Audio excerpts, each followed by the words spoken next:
The Codemaker's redemption. I stood in the pouring rain, my heart pounding like a drum in my chest.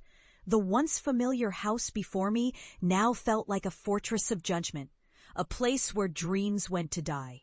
The rain soaked through my expensive suit, but I barely noticed. I was too focused on the moment that was about to unfold. This was the day I would face the ghosts of my past. Years ago, I had been a rising star in the world of cybersecurity. My research was groundbreaking, a beacon of hope in a digital world plagued by threats. But my own company betrayed me, stealing my work and casting me out like a pariah. The humiliation was unbearable. My family, who had once been proud of my achievements, turned their backs on me. "You're chasing shadows," my father had said.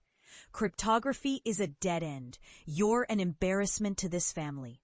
But I refused to let their words define me. I immersed myself in the very field they ridiculed, cryptography. I worked tirelessly, driven by a burning desire to prove them wrong. The world called it arcane, impractical, but I saw its potential. I saw the future. The rain continued to fall as I stood there, memories flooding my mind.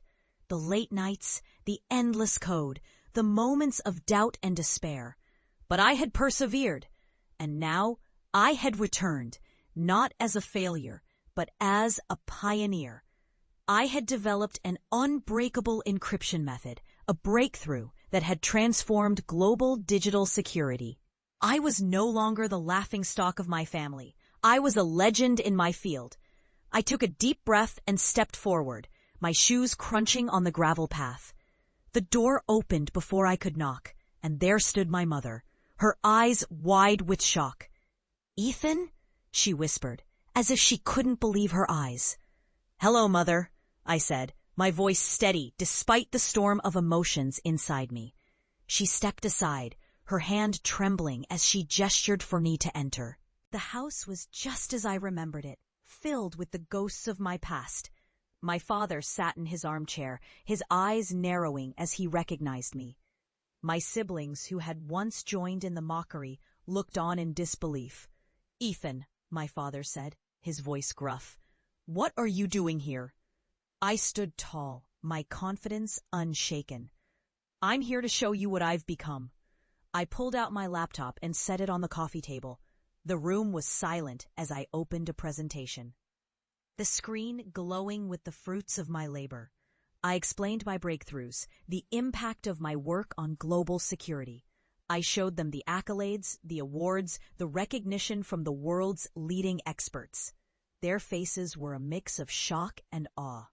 My father's jaw dropped, my mother's eyes filled with tears. My siblings looked on, their expressions a blend of regret and admiration. "You did it," my mother whispered, her voice trembling. "You actually did it."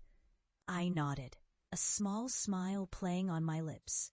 I did, and I did it despite what you all said, despite the ridicule, the doubt, the betrayal. I did it because I believed in myself when no one else did. The room was silent, the weight of my words hanging heavy in the air. I could see the realization dawning on their faces, the understanding of the pain they had caused. The consequences of their past derision were laid bare before them. My father cleared his throat, his voice barely above a whisper. "I'm sorry, Ethan. I was wrong. I didn't understand.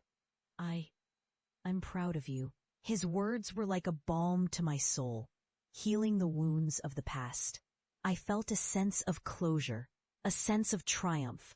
I had not only proven myself, but had also reclaimed my place in my family. As I left the house, the rain had stopped, and the sun was beginning to peek through the clouds. I felt a sense of peace, a sense of fulfillment. I had faced my past and had emerged victorious. I had transformed not only the world of digital security, but also the hearts of those who had once doubted me. I walked away, my heart light, my spirit unbroken. I was no longer the boy who had been cast out. I was the code maker, the pioneer, the redeemed, and I was finally home.